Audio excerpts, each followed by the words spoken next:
The key question is, was Germany a meaningful concept in 1815? Before 1871, Germany did not exist as a country in the sense of being a unified political state. However, in 1815, there were tens of thousands of people, especially among the young, the educated, and the middle and upper classes, who longed passionately for a united Germany. The number of these German nationalists grew greatly in the years after 1815. The years 1815 to 48 are often called the Vormars, or pre-March, a prelude to the March Revolution in Berlin in 1848. Associated with Austrian statesman Metternich, the Vormars is usually seen as a period of reaction and repression. The term Germany had no real political significance before the 19th century. There was no single German state. By 1800, some 23 million Germans were divided into 314 states, varying in size from 100,000 square miles of the Habsburg monarchy to 33 square miles of Schwarzenberg-Sachsenhausen. These states were loosely united under the nominal rule of the Holy Roman Emperor, who was also the Emperor of Austria. To make the situation more complicated, Germany lacked clear natural frontiers, especially in the east and the south. It was not even possible to define Germany's extent on ethnic grounds. The Holy Roman Empire included land peopled by French, Dutch, Danish, Polish, and Czech speakers, and excluded sizable territories with a predominantly German population. Formed in the 9th century, the empire had little power or meaning by 1800s. The French philosopher Voltaire said it was not Holy Roman or an empire. Apart from Austria, only one state within the Holy Roman Empire had any real power or importance in domestic and international affairs, and that was Prussia. When Austria and Prussia were defeated by Napoleon in 1805 and 1806, the empire collapsed. In 1806, Napoleon reorganized the old hodgepodge of German states. France annexed the territory on the left bank of the Rhine. Elsewhere, many small states were amalgamated. The total number was reduced to 39. Bavaria, Saxony, Baden, and 14 other states were formed into the Confederation of the Rhine. This was under direct French control, and the French legal system replaced the different laws and judicial procedures of the separate states. The Napoleonic conquest transformed the German political landscape in other ways. French ideas of liberty and equality created a new context for German politics. There was increased middle-class involvement in government and in administration. Many Germans were released from feudal restrictions that dated back to the Middle Ages, where powerful land-owning lords limited the freedom of people who worked on their estates. After the devastating defeat by Napoleon in 1806, Prussia was determined to recover her position as a leading German state. The Prussian government made great efforts to reform Prussian institutions. The army was reorganized, the government was overhauled to provide a more efficient central authority, and a new system of education was introduced. Powerful anti-French opinion encouraged the Prussian king Frederick Wilhelm III to overcome his natural indecisiveness, and in January 1813 he made an alliance with Russia against France. Russia and Prussian armies drove Napoleon forces back towards France. In June of 1813, Austria also declared war on France, and in October, Napoleon was defeated at the Battle of Leipzig. Within a few months, the Allied armies invaded France and forced Napoleon to abdicate. This so-called War of Liberation has often been seen as the first collective action of the German nation.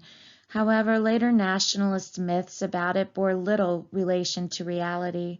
Although the unacceptable behavior of French occupying troops had helped to fuel nationalism, German resistance to France never became a mass national uprising. South Germans tended to look to Austria for political leadership. North Germans tended to look to Prussia. It was clear that the future of Germany would be decided not by German patriots, but by the particular interests of Prussia and Austria. In 1814 and 15, German unification was not a practical proposition. Too many deep-seated divisions stood in the way of national unity. Perhaps the most important was the rivalry between Austria and Prussia. These two states were obvious rival candidates for the control of a united Germany. However, at this stage, they were content to exist side by side in what Austrian Foreign Minister Metternich called peaceful dualism. Both were among the great powers who drew up the peace treaty at the Congress of Vienna in 1815. Not surprisingly, both benefited substantially from the Vienna Settlement. Most of Austria's territorial gains came in Italy, not Germany. Austria secured Lombardy and Venetia in northern Italy, while Habsburg rulers were restored to the central Italian duchies of Parma, Modena, and Tuscany. Prussia gained considerable areas of territory, including part of Saxony, the Rhineland, Westphalia, and Pomerania. Prussia's population had been more than doubled to 10 million.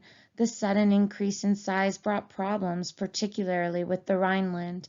The Catholic Rhinelanders resented being annexed to Protestant Prussia, from which they were separated by more than 80 kilometers, and with which they had little in common. The industrialized Rhineland, with its numerous towns, contrasted sharply with rural Prussia. It had come under influence from France while part of Napoleon's Confederation of the Rhine, and many Rhinelanders regarded the Prussians as an alien culture from the East. The most important influence on the future of the German states after 1815 was that of Prince Metternich, Austrian chief minister until 1848. Metternich's aim was the maintenance of Austria's traditional authority over the German states. He was not concerned with German political unity, and his negotiations at Vienna ensured that Germany would become a loose confederation of states under Austrian control. In June 1815, the German Confederation, comprising 39 states, was established with the aim of maintaining the external and internal security and the independence and integrity of individual states. Its declared aim was therefore the maintenance of the status quo in individual states through a system of mutual assistance in times of danger, such as internal rebellion or external aggression. It was not concerned with promoting a unified Germany. In fact, its aim was exactly the opposite, for none of the rulers of the separate states wished to see their independence limited by the establishment of a strong central German government. Therefore, no objection was raised when the boundaries of the Confederation were modeled on those of the old Holy Roman Empire, rather than on ones that would encourage the development of a nation-state of Germany. So areas peopled by Poles, Czechs, Danes, and French were included, and provinces with largely German-speaking populations were excluded. States such as Luxembourg, Hanover, and Holstein, which were ruled by foreign monarchs, the Dutch king ruled Luxembourg, the British king Hanover, and the Danish king Holstein, were within the Confederation, while parts of German-speaking Austria and Prussia were not. The Confederation had only one executive body, the Diet, which met at Frankfurt.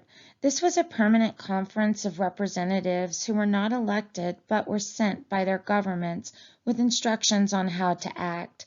It was presided over by the Austrian representative. Given that the agreement of every state government was required before any measure could be passed, little was ever achieved. Representatives were more concerned with safeguarding the interests of their own states than working for the Confederation as a whole. Each state had its own independent ruler, its own government, and its own army. The Confederation appointed ambassadors and could make foreign treaties on behalf of its members. Otherwise, it had very little direct control over the 39 individual states, apart from being able to prevent them from making foreign alliances, which might threaten the security of the Confederation, or concluding separate peace agreements in the event of the Confederation being involved in the war. The Constitution of the Confederation, or the Federal Act, had empowered the Diet to organize a federal army and to develop commercial and economic cooperation between the states, but local jealousies and fiercely guarded independence meant that nothing of importance was done to unify the Confederation militarily or economically. The defense of the Confederation depended on the continued cooperation of Austria and Prussia. And here's the overview from this unit. The Holy Roman Empire had existed until it was destroyed by Napoleon in 1806. Parts of Germany were annexed to France, others were combined to form smaller states. Reform, Confederation of the Rhine, but then Napoleon was defeated during the War of Liberation, and you see a split between Austria and Prussia. Who was going to influence Germany more?